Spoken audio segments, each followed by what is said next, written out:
classic rock as an intro. Alright, folks, well, long time no see. It's been a little minute. I am a couple semesters away. Well, after the spring semester, which ends in a few weeks, I got summer semester and I'm graduating, and I will have a master's degree. So yeah, fun stuff, man, fun stuff. So I've been extremely busy, extremely high anxiety, so I have not had much leisure time and have not had much time to decompress and make videos. So here I am, back with another update. Obviously we got some things to talk about with New Orleans sports. I don't think there's any question about it. There's so much going on and so much dysfunction going on with these two teams, the Pelicans and the Saints. What's up, Jerry? What's poppin', dude? First and foremost, I just want to go ahead and get my thoughts and prayers out to Carr Lacey. Rest in peace. Awesome LSU wide receiver that got into some stuff. Had committed manslaughter, hit and run, killed somebody, left the scene. There's still a lot of details that need to be released from that incident, but he committed suicide, supposedly, and is dead at the age of 25. Sad case, man. Sad case. He looked like he was about to go into the NFL. Had his whole life ahead of him. I don't know the full details on the hit and run. I don't know if he had found out that, you know, this is it for me, I'm not getting out of this. And maybe that's why he did what he did, but it's a sad situation overall. So, rest in peace, Carr Lacey. Man, that's crazy, dude. He was going to be a good, young wide receiver for somebody in the NFL, and then these events that just happened to him over the course of a few months is just ridiculous. I mean, unbelievably tragic. So rest in peace to Carr Lacey. Next thing, the Pelicans. Season's over for the Pelicans. Season's over. That miserable season. 21-61 is over for the New Orleans Pelicans. Thank God. I'll be completely honest with you all, man. I'll be completely honest. I stopped watching about 30 games into the season. I checked out.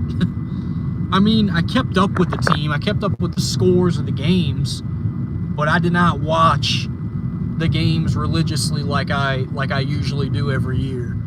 I checked out, I'd say officially after like 30 games into the season. Here and there I would watch some of a game, but I did not waste my time watching that crap. Nobody was playing. I mean, the season was over 30 games in. They had to be like, I don't know, 5-25 or something. I mean, they were horrible, dude. They were pathetic this year. I mean, this was a bad season. This wasn't even, you know, it's not like, you know, the Pelicans, what they usually do, they usually go like 34-48, 36-46. You know, they're right on the outside of that play-in 10th spot. No, dude. From the jump, this season was over, dude. Like, this was a horrible season, like a poverty season. When you lose 60 games in an NBA season, that's poverty. Okay? So, thank God that tragedy is over. The Pelicans ended up firing David Griffin. That's something they should have done a long time ago. I mean, the man literally came into this past season, had Daniel Tice starting at center, had no plan for any kind of size in the paint. So, as you saw, we had no defense. I mean, I knew that was going to be a problem from the jump. But my goodness, man. Thank God we got rid of David Griffin. Now they just promoted some guy named Joe Dumas. I've never heard of this dude in my life. I'm not going to lie to you. Supposedly he's from Louisiana. Has a history of managing and coaching and playing in the NBA. I don't know nothing about this guy. I'll be completely honest with you. A lot of people are saying it's a mistake that we hired him. I don't know enough to really make that judgment. I'll be completely real. I mean, I feel like, again, from what I heard, they kind of went within the organization, took the relationship route, and hired somebody from the organization because Gail Benson had a good relationship, or Mickey Loomis has a good relationship with him, which, yes, Mickey Loomis does have something to do with the team. Unfortunately, he has something to do with the Pelicans. So supposedly they had a relationship with this guy and they hired him. Again, just like with the Saints, freaking hiring because you're friends with them. I mean, that's a red flag right off the bat. But what do I know? So you got the freaking Pelicans again, you know, making questionable decisions. You get one Band-Aid, you rip one Band-Aid off of David Griffin, but I mean, is Willie Green going to get fired? I want them to fire Willie Green and hire Michael Malone. That's what I want. What's up, Cameron? What's up, Caden? What's up, Kaysen? Thank you for the like. What's up, Carter?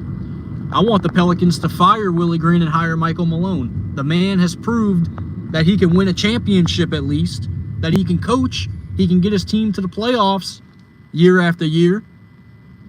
He can get to the Western Conference Finals. Willie Green has not. Willie Green's rotations suck. Willie Green does not know how to manage a roster. In-game decision sucks. Willie Green needs to get fired. But they're probably not going to fire him. This new guy, Joe Dumas or whatever, from what I heard, he's horrible. But then again, I don't know much about him. But he's probably going to keep Willie Green because, like I said, the Pelicans keep within the organization, relationship status, all that stuff. What's up, Brute? Yeah, man, it was about time. I got one more semester in the summer, and I'm going to I'm going to have a master's degree. So, yeah, man, I'll be graduating soon. What's up, Mecca? Willie Green, more like Billy Bean. Happy birthday, Ben Dover. I fell for that. I can't believe I fell for that. Carter, you got me, buddy. You got me. I cannot believe I fell for that.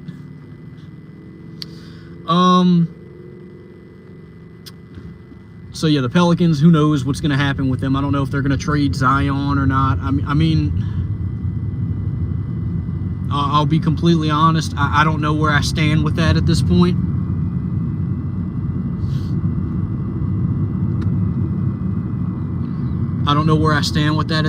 I feel like,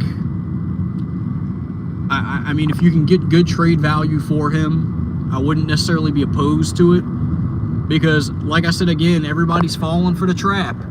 Oh, well, he was able to play a lot of games this year, even though we sucked, and he proved that he can still play. But here's the thing. Where is he at when it really matters? Like, when we actually make the playoffs, where is he at? Nowhere to be found. Yeah, he'll stay healthy during a crappy 21-61 season when the games don't matter. But when the games matter, he ain't nowhere to be found. So I'm still on the fence with Zion. However, I don't think you need to trade him away from anything less than what he's worth. I think you need to get a freaking superstar for him. That's what I think. If you're going to trade him away, get some assets that can really help you. So that's where I stand with that. But I think Willie Green needs to be fired still. I'm done with this guy. He's done nothing but regress. He's gone downhill every single year. His best season was his first season. You know, you make the playoffs, you get Phoenix, who was a juggernaut at the time, push them to 6 games, almost get it to a game 7. The next year, you lose in the freaking play-in. The year after that, you win in the play-in, but you get swept in the first round. And this year, you have a crappy record, bottom 4 team in the NBA. I mean, dude, there's no, like, he's not getting better. So he needs to get fired.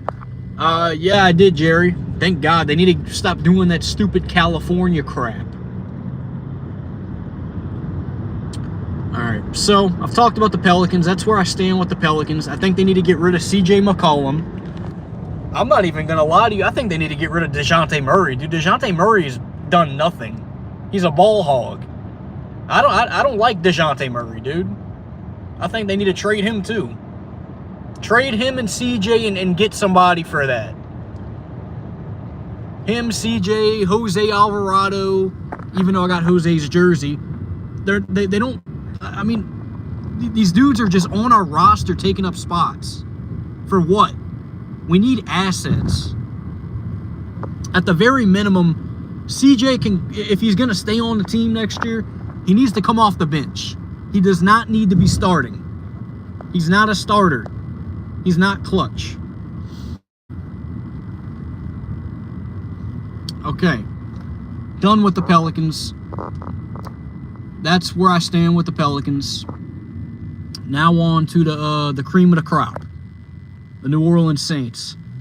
First and foremost, I just want to throw it out there. Derek Carr is, I mean, about as big a mistake as this organization could have ever made.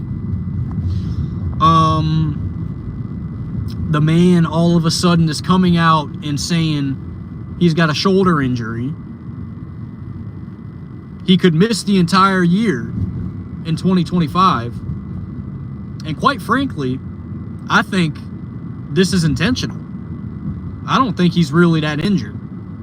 I think he's saying that because he wanted out.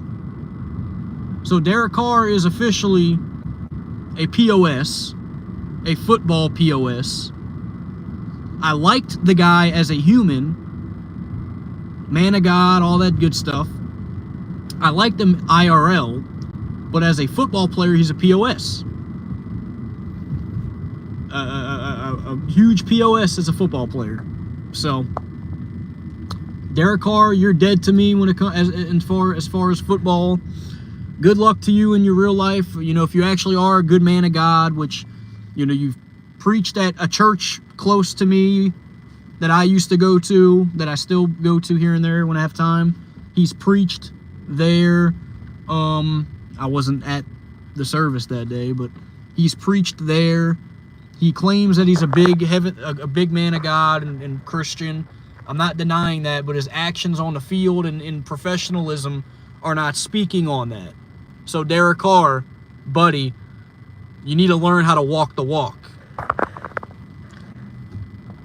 And I don't know where in the Bible it says to greed for money, because that's exactly what you did. You greeded for money and you finessed the Saints. You fooled Mickey Loomis. You got every penny that you can get from us, and it's all Mickey Loomis' fault. So congrats, Derek Carr. You're a finesse king. You're a finesse king. Congratulations on that. So I can't fully blame you. You're just playing a game. And you even said, I want out. I want out of New Orleans. I want to get out of here. And Mickey Loomis wouldn't trade you. He restructured your contract. Kicked the can down the road again. So as much as I want to blame Derek Carr and call him a POS and a football POS, and how he's like a freaking bum and the city can't stand him, I mean, you got, as much as I want to do that, I can't, because Mickey Loomis is the man causing all of this, and he still has a job. Still has a job. Why does this man still have a job? Because Gail Benson doesn't want to freaking burn relationships, burn bridges. Well, as a result, you're not going to win anything. That's not how you win in the NFL. You don't win by keeping your family members around and your friends around and your friends employed. That's not how you win in the NFL. Jeez, man. Ugh. Ridiculous, dude. Absolutely ridiculous, bro.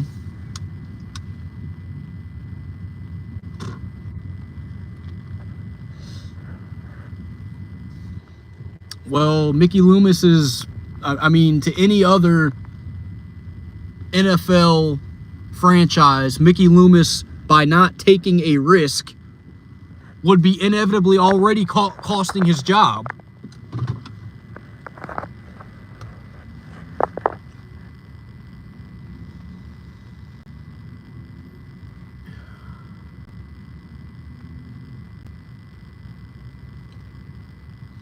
I don't see Kellen Moore doing well with this front office either. I think I've said it, I'll say it again. I think Kellen Moore is in a position to fail. I feel bad for him. I feel extremely bad for him. He settled for this. He settled for this job. Nobody wants to if it was up to anybody, if the NFL had a rule where every team has to have a coach, they must have a head coach, the Saints would not even play next season. There'd be only 31 teams playing.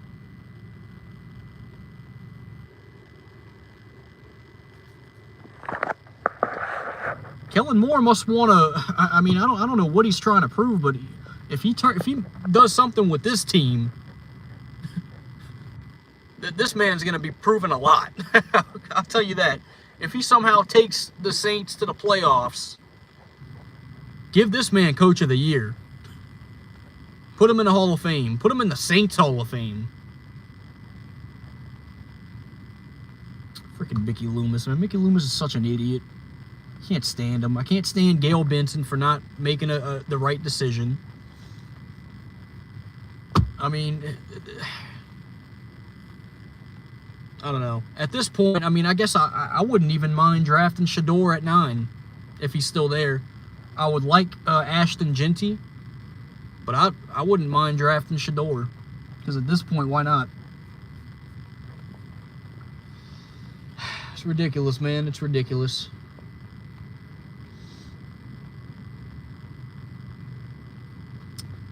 But, yeah, Derek Carr is a bum.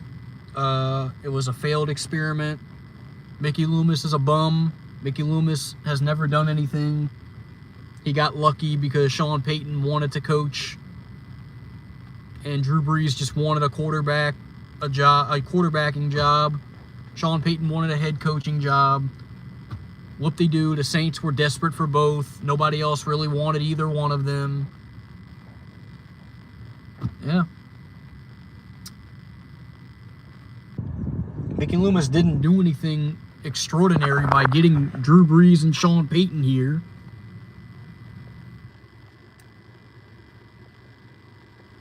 If anybody would have known the value of either one of those guys during that time period, the Saints wouldn't have gotten either one. But fortunately, Brees got hurt, and nobody wanted to touch him. Sean Payton was an unproved new head coach, so the Saints struck gold. That's not Mickey Loomis. Anybody in this chat could have been the head coach, the general manager, and scored that deal. So, yeah, Mickey Loomis, you suck. Gail Benson, you suck too because you won't do anything.